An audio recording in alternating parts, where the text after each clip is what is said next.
ត្បូងឃ្មុំនាថ្ងៃទី7 ខែមិថុនាឆ្នាំ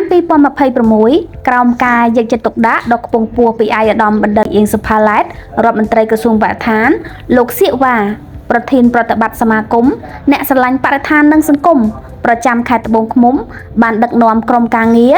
និងមានការអញ្ជើញជាអធិបតេយ្យភាពរបស់ឯកឧត្តមងៅបូរីណា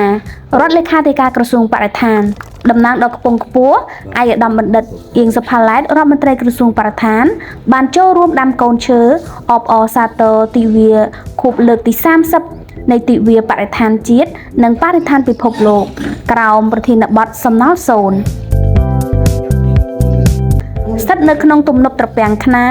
ឃុំជប់និងអាងស្តុបទឹកភូមិត្រពាំងក្រពើ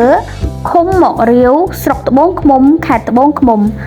ដែលមានការអញ្ជើញចូលរួមពីសមាគមឯកឧត្តមលោកស្រីអាជ្ញាធរគ្រប់លំដាប់ថ្នាក់លោកគ្រូអ្នកគ្រូព្រមទាំងសិស្សានុសិស្សព្រមទាំងបងប្អូនប្រជាពលរដ្ឋមូលដ្ឋាន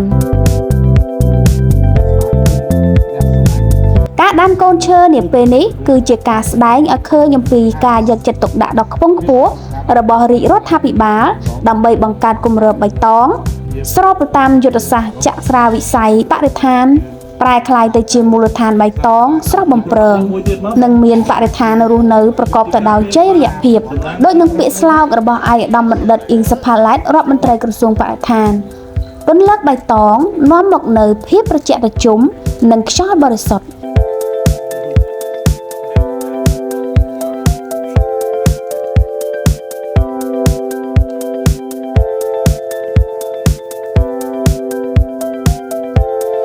ជាឱកាសនេះដែរសមាគមអ្នកស្រឡាញ់បរិស្ថាននិងសង្គមសូមគោរពនិងថ្លែងអំណរគុណស្មោះស្ម័គ្រជូនចំពោះឯកឧត្តមបណ្ឌិតរដ្ឋមន្ត្រីអៀង សុផាឡែតក្នុងឱកាសដ៏វិសេសវិសាលនេះក្នុងនាមជាថ្នាក់ដឹកនាំនិងសមាជិកទាំងអស់នៃសមាគមសូមគោរពជូនពរឯកឧត្តមនិងក្រុមគ្រួសារប្រកបដោយសុខភាពល្អបរិបូរណ៍កម្លាំងមាំមួនបញ្ញាវាងវៃនិងជោគជ័យគ្រប់ភារកិច្ចនៅក្នុងការដឹកនាំនិងបម្រើជាតិមាតុភូមិប្រកបទៅដោយភាពរុងរឿងនិងការអភិវឌ្ឍដោយចីរភាព